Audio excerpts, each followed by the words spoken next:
What up guys, it's James, and today I'm doing my first ever book haul.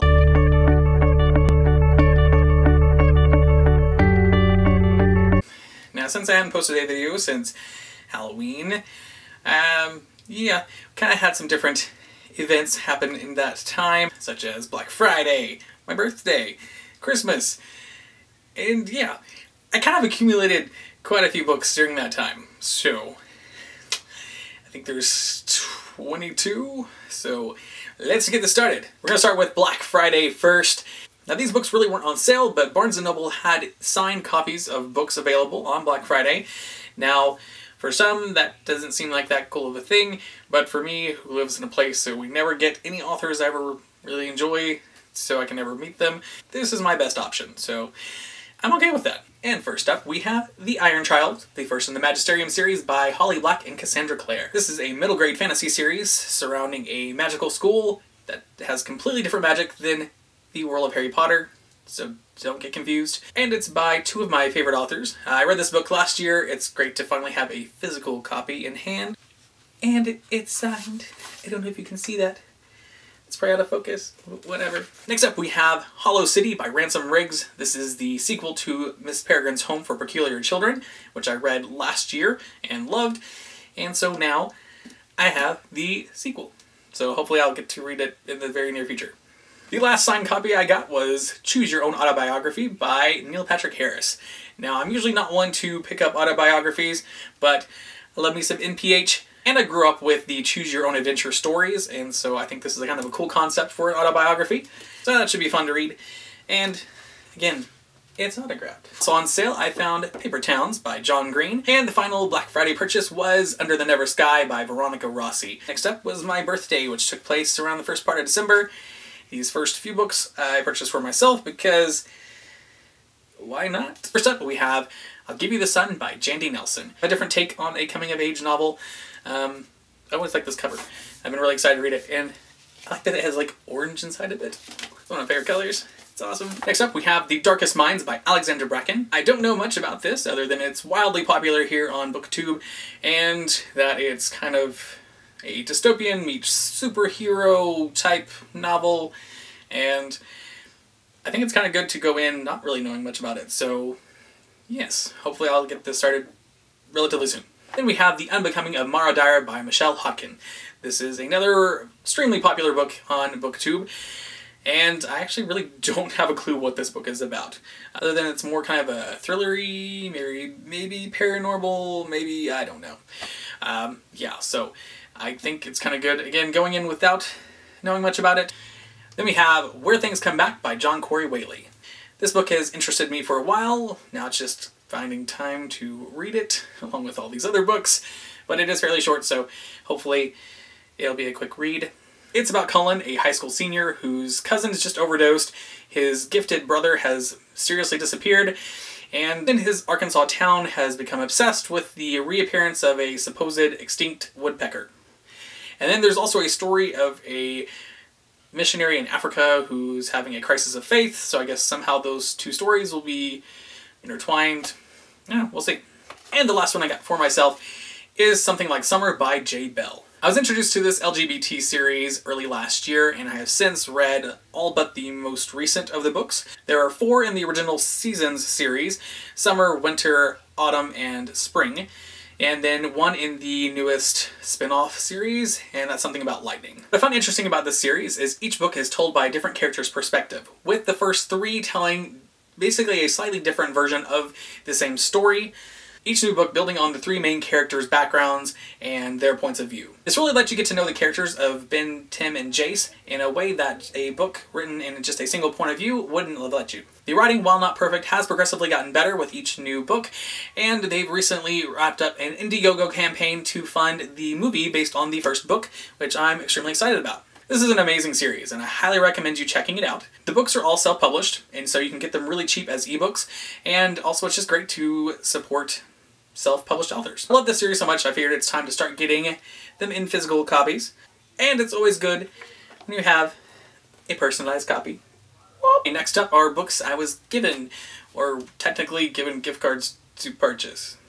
Same thing.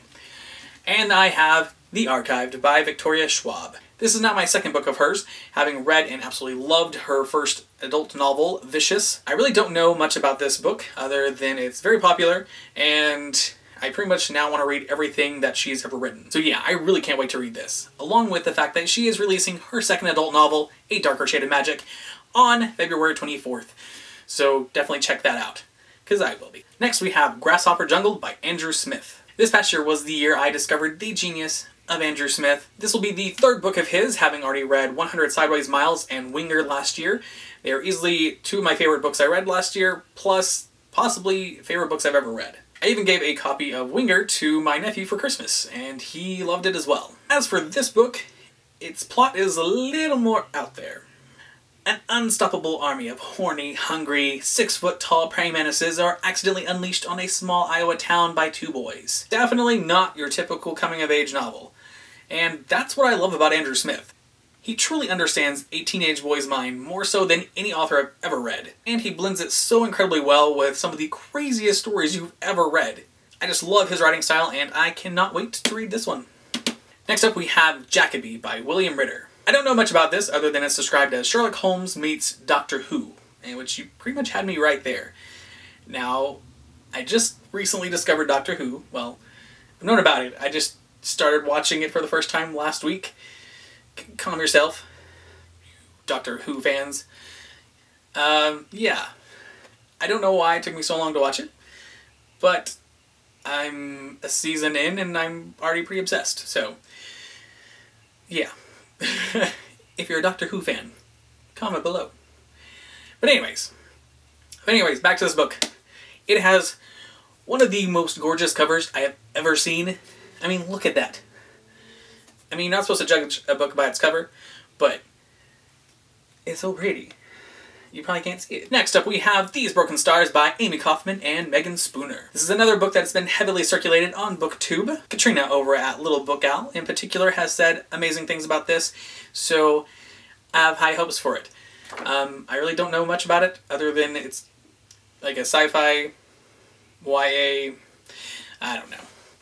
But it's a pretty cool cover, and I've heard good things, and yeah. And the final book I got for my birthday was Miss Peregrines Home for Peculiar Children, the graphic novel by Ransom Riggs and artwork by Cassandra Jean. I read the actual book earlier this last year and absolutely loved it. I really enjoyed the supernatural adventure you get to go on and how it's accompanied by these crazy vintage photographs that are seamlessly intertwined into the book story. After I discovered that there was a graphic novel version of it and that it was illustrated by one of my absolute favorite artists, Cassandra Jean, who has done some side work for the Mortal Insurance series and a bunch of other stuff, I had to get a copy of it. Because I mean, look at this. It's so pretty. Now we're on to my Christmas haul. First up, we have My True Love Gave to Me. This is a collection of 12 holiday-themed short stories written by some of the top YA authors out there, and it was all edited by Stephanie Perkins. I read a couple of them right before Christmas, but that's as far as I got, so this will be for next Christmas now. Next up, we have the Maze Runner series by James Dashner. I had read the original series on my Kindle, and for those of you who saw the recent movie, which I loved, thought was an amazing adaptation, you kind of know what the plot for this dystopian trilogy is. Maze Runner, The Scorched Trials, The Death Cure, which I thought was an okay ending, didn't love it, didn't hate it, it ended. And the prequel novel, The Kill Order, which is the only book I have yet to read, so hopefully I'll get to that this year as well. My final two books were actually ebooks. They had amazing deals on Amazon, so I had to pick some up. Our first book is The Fifth Wave by Rick Yancey. I've heard mixed reviews on this book, but I've been interested to read it for a while, so I'm not going to let the negative remarks dissuade me from reading it. I had planned to purchase a physical copy of this book, and depending on if I like it or not, I still might, but it was $1.99, so I couldn't pass up that offer, so that's what happened. And my final book is Ready Player One by Ernest Cline. I feel like everyone's been talking about this book lately, including non-booktuber YouTubers. I found it for only a couple bucks on Amazon, so I can now see what all the hype is about. I really have no idea what this book is about, and honestly, that's how I want to go into it, and hopefully cancel out all of the hype surrounding it, and hoping that it lives up to it, so there you go. So that is my end of the year book haul. Hopefully you enjoyed it. If you did, give it a big thumbs up. I always appreciate those thumbs. That sounds weird, but you understand what I'm going with. Don't forget to leave me a comment below. Say hey, where you from? And don't forget to hit that button to subscribe, wherever it's at. I don't know where I'm pointing at. I will see you guys next Wednesday. Later.